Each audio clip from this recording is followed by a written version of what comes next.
Arnold Schwarzenegger says he won't be back, ever, and neither will anyone else according to him. Maybe Christians should remind former Governor Schwarzenegger that he wasn't the first one to say, "I'll be back." I'll be back.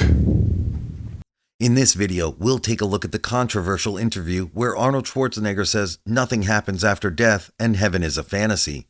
Governor, where are we going to go when we die? Be honest with us. Well, the truth is that we go 6 feet under. That's and it? we're going to rot there. Yes, absolutely. That's it. Stay tuned as this video explains why Arnold Schwarzenegger's wrong. Dead wrong. Pun intended. Arnold Schwarzenegger caused an uproar in a recent interview when he gave his shocking opinion of death, heaven, and the afterlife. During an in-depth conversation with his FUBAR and Twins co-star Danny DeVito for Interview magazine, DeVito asked Schwarzenegger what happens after we die. Arnold said Howard Stern asked him that same question. "Hey Arnold, what happens to us when we die?" Arnold answered Danny DeVito the same way he answered Howard Stern. Arnold said, "Nothing happens. Nothing. You're 6 feet under. Anyone that tells you something else is an effing liar." Wow, I guess he's not a big fan of Christians. Arnold admitted he was no expert on spiritual stuff and what happens next to the soul. But he was pretty clear on his opinion that the bodies we see each other in now we will never see again. Danny DeVito said, "We deteriorate." "Except in some fantasy," Schwarzenegger responded. Why don't we dismiss all this and not give another thought to what some Hollywood personality has to say about God or anything really?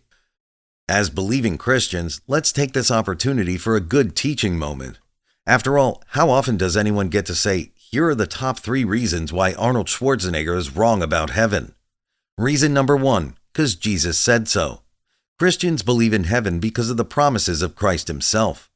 Jesus repeatedly taught that this life is not all there is. He promised that heaven is our inheritance. In John chapter 14 verse 2, Jesus declared, "I am going there to prepare a place for you." Where is there exactly? Well, we know one thing for sure, it's not planet Earth. In Matthew chapter 6 verses 19 through 21, Jesus said, "Do not store up for yourselves treasures on earth, where moths and vermin destroy and where thieves break in and steal. But store up for yourselves treasures in heaven, where moths and vermin do not destroy and where thieves do not break in and steal." Maybe Arnold Schwarzenegger prefers the moths and vermin to the treasures in heaven. Who knows? Heaven is mentioned around 400 times in the Bible. We'd be here all day if we read each verse. So let's move on to reason number 2 that Arnold Schwarzenegger is wrong about heaven. God can and will satisfy our deepest longing. Heaven is the ultimate end and fulfillment of our deepest human longings. Heaven is the state of supreme happiness. Would God allow us to long for supreme happiness in his loving presence without giving us a way to satisfy that longing? Longings and desires are key parts of Christian spirituality. Desire is a key way in which God's voice is heard in our lives. Why? Our deepest desire planted within all of us is our natural desire for God. We get to choose. Do we turn our back on God or do we reach for God? God wants to be in a relationship with us. So when we cry out to God and move toward him, he hears us and responds. Would God create within us the desire for the kingdom of heaven and eternal life if he didn't also create a way to fulfill that longing? We know the answer, but someone needs to tell Arnold Schwarzenegger. So let's move on to the third reason that Arnold Schwarzenegger is wrong about heaven. Reason number 3, Jesus had an end game. What was the end point of the gospel? Is it redemption, forgiveness, reconciliation? All these wonders point to something greater, something final. Jesus even asked his Father to give that final something to us. In John chapter 17 verse 24, Jesus prays, "Father, I desire that they also, whom you have given me, may be with me where I am, to see my glory that you have given me." And where exactly would we see his glory? Jesus wanted his followers to be with him in eternity. This is a Christian's highest destiny. Christ wants his believers to see his unspeakable glory in his most exalted state. Where did Arnold Schwarzenegger imagine that was going to happen? At a Mr. Olympia competition? If you're remembering that Schwarzenegger had publicly come out as a Roman Catholic, you're not alone. In a YouTube video from January 2021, Arnold said, "I grew up Catholic. I went to church, went to Catholic school. I learned the Bible and my catechisms. And from those days I remember a phrase that is relevant today, a servant's heart. It means serving something larger than yourself." What happened to believing in something larger than himself? What happened to him? Hollywood happened to him, and to so many other celebrity elites. The fact is, Hollywood hates Christianity, and for good reason. The Christian worldview is the exact opposite of the Hollywood worldview. They just aren't compatible. And don't say The Passion of the Christ came from Hollywood. Mel Gibson is the only reason that film made it to the mainstream. Hollywood hates Christianity because it hates the competition. Hollywood politics are like a religion of its own. It has its very own dogma and beliefs. Hollywood has an agenda. Authentic Christians stand in the way of that agenda. Did you know that evangelical Christians are now America's largest identifiable group of voters? Hollywood doesn't like that. Quite simply, Christians are in the way. We see evidence of this in most mainstream films. Hollywood's political agenda is clear.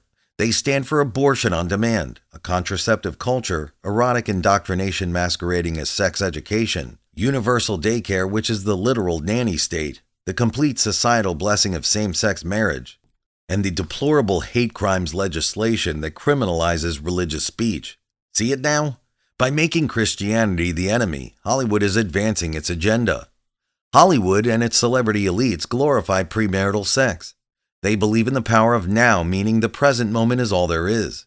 They practically worship self-actualization and selfish happiness.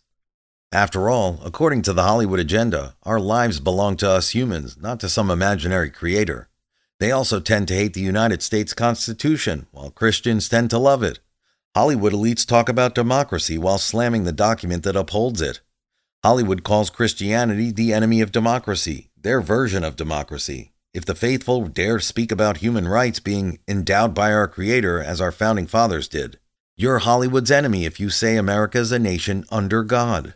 We can see the anti-Christian agenda in Hollywood movies. They're filled with violence, torture, animalistic sex, crudeness, drug abuse, and despair. If Hollywood wants to treat Christianity as the enemy, Christians should be flattered. Hollywood screams for tolerance, inclusion, and freedom of speech, but only if it's their way, kind of like a religion. Their way is the only way to get to nothing.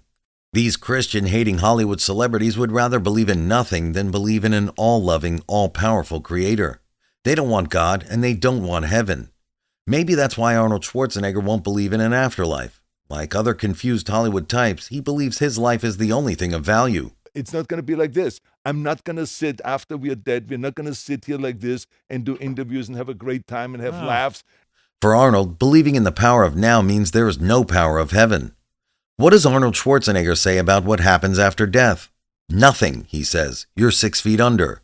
Anyone that tells you something else is an effing liar. That's the sad part, he added. I know people feel comfortable with death, but I don't. Why is that, Arnold? Why aren't you comfortable with the inevitable end of your days on Earth? Something that all humans must face? He answered, because I will effing miss the shite out of everything. To sit with you here, that will one day be gone? And to have fun and to go to the gym and to pump up, to ride my bike on the beach, to travel around, to see interesting things all over the world? What the F? Poor Arnold. He's worth $450 million, but he can't take it with him. And even if he could, according to him, there's nowhere to take it to.